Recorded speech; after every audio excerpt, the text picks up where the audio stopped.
Me veseli, da tudi je. Nasvidenje.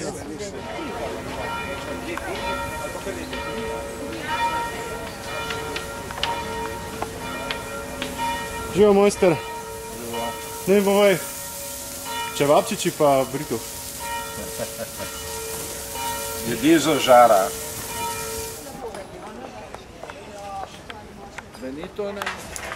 Dobar dan, mojster. Dan, živijo. Ne žalih tudi ljudje kupujejo kostanj?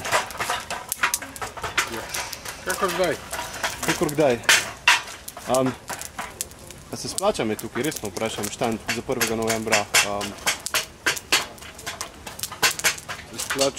Splača se, če ni dežja, če je dežje fetik.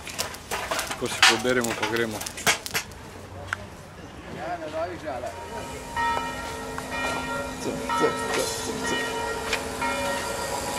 Dan? Dobar dan. Da mi povejte nekaj. 1. november, Britov, vi pa sladko peno, pa druge sladkarije tlele vidimo. Kako gre to skupaj? Zelo. A gre? 1. november je kulturni praznik. Ja? Na Žalah je 500 000 ljudi z otroci. To je družinski praznik. Verjetno lahko poskrbimo za njih, če so ure in ure tukaj. Verjetno so žejni, ali pa lačni, ali pa ni. Minimum ponudbe pa mora biti. Ok, hvala. Za koga?